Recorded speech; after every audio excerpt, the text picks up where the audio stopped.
Bonjour à tous, je suis Johan Marchal, responsable communication chez Venatech. Je suis aujourd'hui accompagné de Johan Kreter, ingénieur acousticien et co-responsable du pôle environnement chez Venatech. Comment vas-tu, Johan ? Bonjour Johan, eh bien ça va pas mal, merci. Aujourd'hui nous allons parler PPBE 4e échéance, c'est bien ça?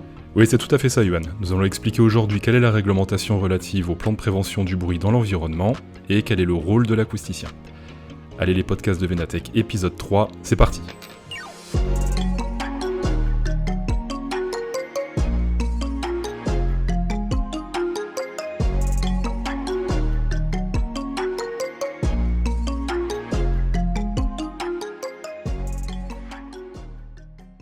Alors avant que Johan ne nous explique en détail la démarche relative à un plan de prévention du bruit dans l'environnement, je vous propose de réaliser un court point réglementaire.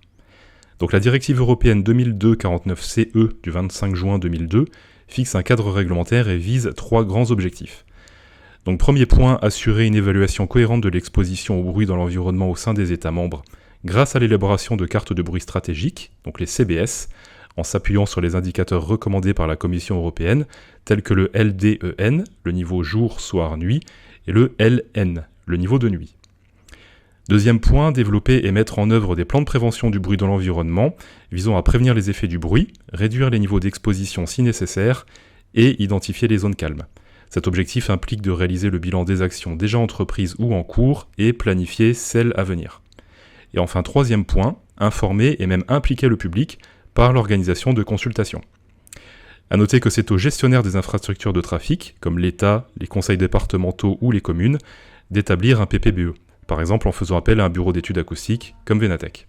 Absolument, tu as évoqué les cartes de bruit stratégiques, il faut savoir qu'elles constituent en quelque sorte la matière première à l'établissement d'un PPBE.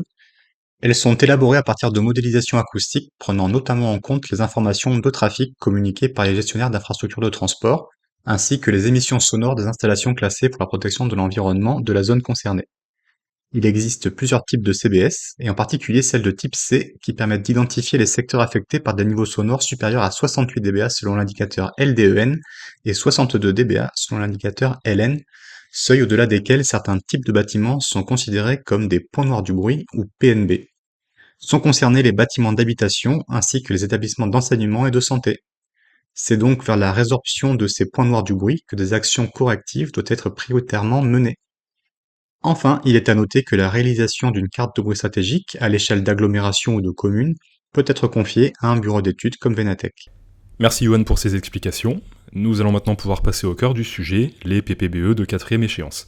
Johan, peux-tu nous en dire plus à ce sujet ? Pourquoi une 4e échéance ? Alors, il s'agit en fait d'une mise à jour des PPBE de 3e échéance rendue publique en juillet 2018 et qui concernait les voies routières dont le trafic annuel est supérieur à 3 millions de véhicules ainsi que les voies ferrées dont le trafic annuel est supérieur à 30 000 passages de train.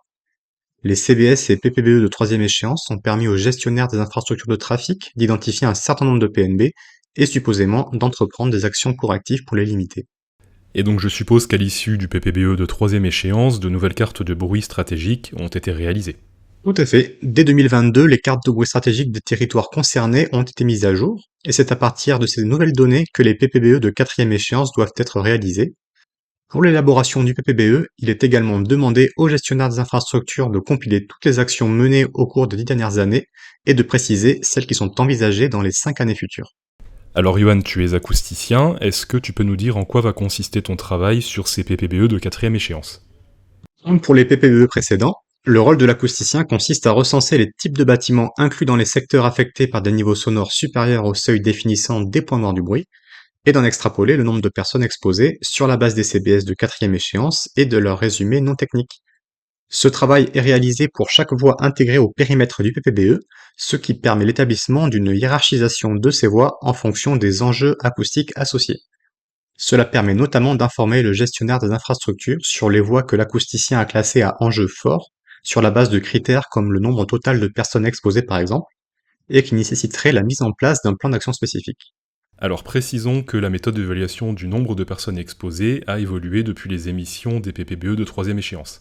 Ainsi, la comparaison directe entre résultats de 3e et 4e échéance et l'analyse des solutions proactives représente un challenge supplémentaire pour l'acousticien. Nous pouvons également préciser que le PPBE recense les actions réalisées par le gestionnaire des infrastructures sur les 10 années précédentes et synthétise les actions prévues sur les 5 années suivantes. Johan, une fois le rapport remis au gestionnaire des infrastructures, s'ensuit une phase de consultation du public. C'est exact ? En effet, le PPBE provisoire est accessible à tous sur Internet et dans les locaux des mairies ou hôtels d'agglomération pour une durée de 2 mois. Durant cette période, les riverains des territoires concernés peuvent faire remonter leurs observations au gestionnaire des infrastructures. Le PPBE est ensuite mis à jour de manière définitive à l'issue de cette phase de consultation en incluant la synthèse des commentaires reçus. Il est également à souligner qu'un projet de décret est en cours d'examen pour réduire le délai de mise en consultation à 21 jours. Le PPBE comprend également ce que nous appelons des fiches actions, et qui consistent en des préconisations générales. Est-ce que tu peux nous en dire un petit peu plus à ce sujet ? Effectivement, afin de guider le gestionnaire des infrastructures dans l'optique de la résorption des points noirs du bruit, des fiches actions sont présentées dans le PPBE.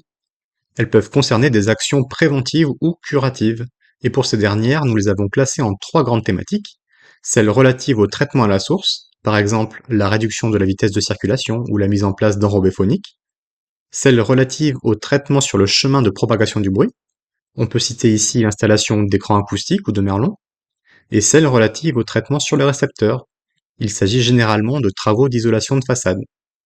Et ces fiches se veulent synthétiques, pédagogiques et chiffrées, et elles font notamment apparaître les gains potentiels en termes de réduction de bruit. Eh bien Johan, c'est la fin de cet épisode, je te remercie pour toutes tes explications. Nous pouvons conclure en disant que les PPBE de 4e échéance constituent une étape dans la gestion du bruit d'un secteur, qui sera suivie par d'autres actualisations dans les années futures. De mon côté, je vous donne rendez-vous pour un prochain épisode des podcasts de Vénatech. Merci de nous avoir écoutés, et à très vite.